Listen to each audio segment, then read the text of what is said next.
Le 16 juillet 1912, Jules-Édouard Prévost unissait sa destinée à Hermine Smith. 10 enfants sont nés de cette union, dont 8 ont atteint l'âge adulte. M. Prévost avait 40 ans lors de son mariage, Hermine Smith 20 ans.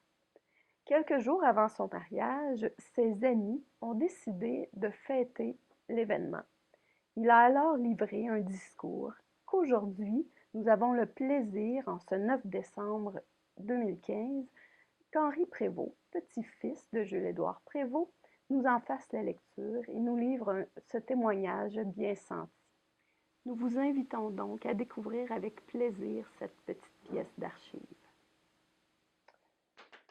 Messieurs et chers amis, la grandiose manifestation d'estime que vous me faites ce soir me jette dans l'embarras et la confusion, et je me demande si je vais trouver les expressions convenables pour vous dire ma gratitude émue. Je tiens pourtant à vous dire quelques mots que je me laisserai dicter par le cœur. Vous vous réunissez aujourd'hui pour enterrer ma vie de garçon.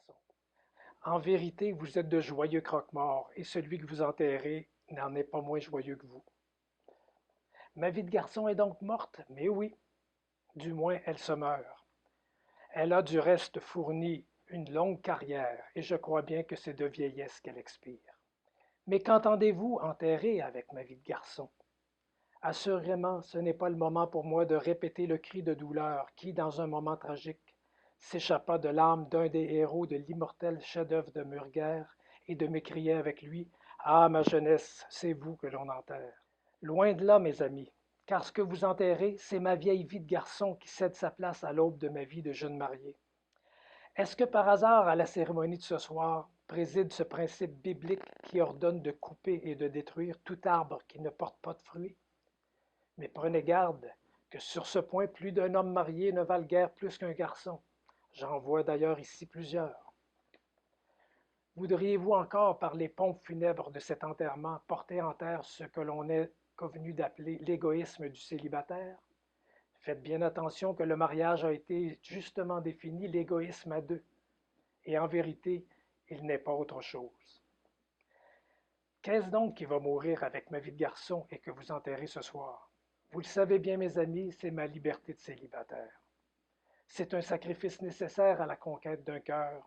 Il est inhérent à toute histoire d'amour et on le trouve dans la vie de tout homme de cœur, marié ou non, qui a rencontré l'amour sur son chemin. Et puis le sacrifice d'un si grand bien que la liberté ne s'accomplit qu'au bénéfice d'un autre être qui en fait tout autant à notre profit. D'ailleurs, il ne faut pas exagérer l'abdication de cette fameuse liberté. Je comprends que l'amour conjugal n'exige pas que l'on renonce au charme exquis de l'amitié. Le cœur est assez grand pour contenir ces deux sentiments à la fois. Et je vous assure qu'aux délices et suavités de l'amour, je vous sois gré d'ajouter ce soir les émouvantes séductions de l'amitié. Ah, l'amitié! Elle fut véritablement l'amour de ma vie de garçon, si je puis dire ainsi. Les amis fidèles de la garçonnière le savent bien. C'est elle et elle seule, je le sens, qui vous réunit ici ce soir. C'est elle qui explique comment il se fait que des personnages qui me sont bien supérieurs soient ici assemblés. Car, comme on disait dans l'Antiquité, et comme il est toujours vrai, l'amitié trouve ou fait des égaux. Je vois ici, messieurs et chers amis, des hommes appartenant aux partis politiques les plus divers. Nous sommes, hélas, profondément divisés par nos opinions politiques.